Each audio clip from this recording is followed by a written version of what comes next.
Welcome back to the channel, guys. Today we're going to talk about the Savage 93R17 here in front of me. So this one is one of my rifles. This one is chambered in 17 HMR, and similar to my 22 long rifle, this one is the FVSR version. So it does have a shorter barrel coming in at 16.5 inches. It is a threaded barrel, so you can put a silencer on there. It does come with a one-piece scope mount right out of the factory, which is really nice. And then it is a black synthetic stock with Savage's Accu trigger. Obviously this one is a bolt gun, so safety mechanism up here on the side of the receiver. Bolt is pretty easy to run itself. And then this one does take magazines, and it's a 5-rounder or a 10-rounder. I did a little looking on Savage's website. You can get these little 5-rounders for about 20 bucks. You can get the 10-rounders for 30 bucks. I traditionally buy them at Fleet Farm. So kind of going over the overall package here, this is a pretty fun little plinker. I've had it for a couple of years myself. I actually bought it because Scott, who's been on the channel before, has one of these as well, and I enjoyed it a lot. And I was like, I should probably get one of those myself. So I bought this one here. MSRP on this thing is $359, and it looks like sale price from what I could see online, or the price in-store price and that kind of stuff online, is like $300 to $340 depending where you go.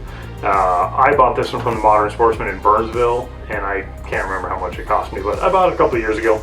So yeah, regular gun is just kind of your $300-ish package. I then added a Caldwell bipod, which is about 45 bucks, and then I added this Vortex Crossfire 2 4-12 by 44 and a set of Vortex rings. So it's, and a Cabela sling, so it does have sling mounts front and rear. It's a nice little package. That's what she said.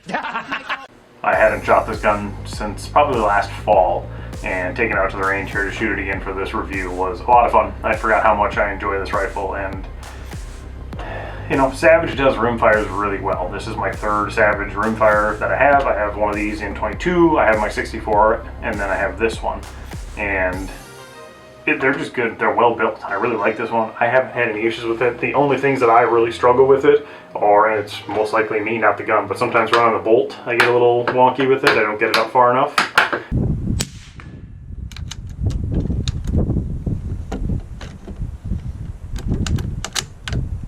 Why?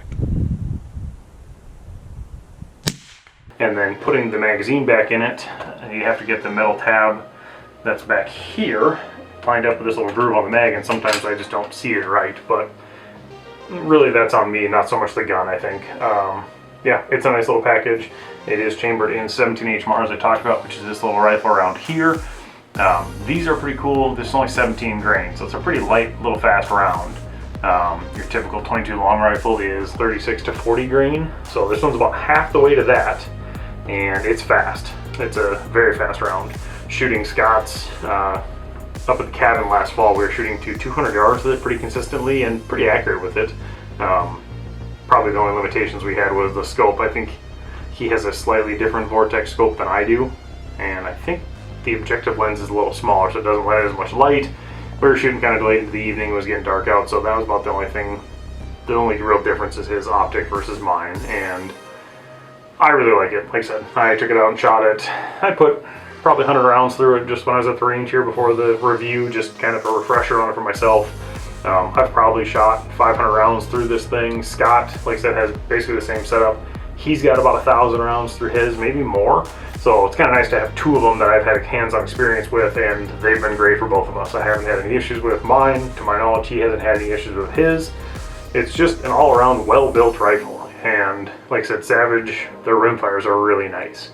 I do have that Axis 6.5 Creedmoor that's been really good to me, but I don't have near as much trigger time on that as I do on this one. So specifically, their rimfires have been really good to me. Like I said, the 22 that I have, the two 22s that I have, and the 17 HMR have been great. So it's, you know, getting into the nice spring summer season here, and if you're looking for a plinker, a target shooter, you want to take out varmints and that kind of stuff, these things are really nice. Being that it has a threaded barrel, you can actually put a suppressor on there, and that's awesome. I was shooting at the range the other day, took my ears off, was just shooting it without that.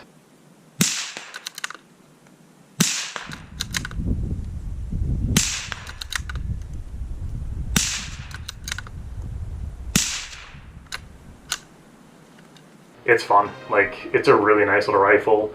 Shooting it suppressed is fantastic. Like anything else that's suppressed, usually it's such a cool setup.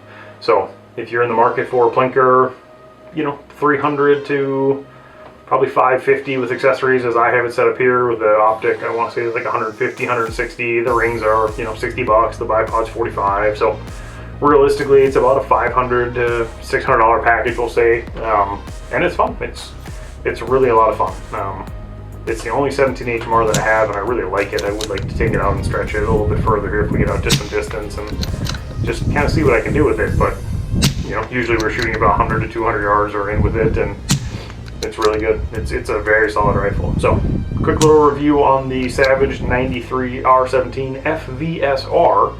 A really nice loaded little rifle for the price, and I give it 2 thumbs up. Like, I really like this gun. So if you're in the market, like I said, these are a great option. The FVSR in 22 is a great option as well. The only thing about it is the 17 HMR isn't terribly expensive. It's more expensive than 22 long rifle is, and some of the good deals don't exist like they used to before all the pandemic crap and all that stuff. I used to buy the Federal bring your own bottle. They're like 250 rounds. I think before I even bought the rifle, those were like $45 a piece for a bottle, and I think I had 1,000 rounds that laying around before I even had the rifle finished. So I haven't seen those anymore. Usually it's just little like 50 round packs that I'm seeing them in. So not the cheapest round to shoot, but it is a lot of fun, and it is very accurate, very fast. Yeah, like I said, it's a solid rifle all around.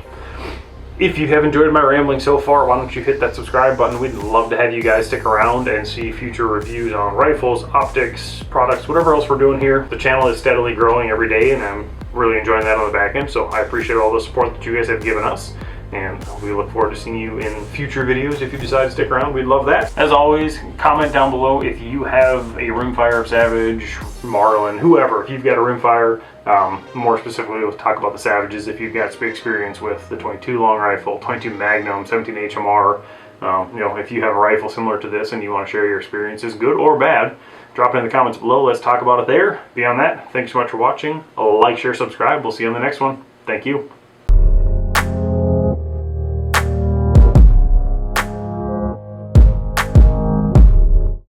Only thing is, really, go lay down. Hi, Harley. Yes, hello. You go to bed.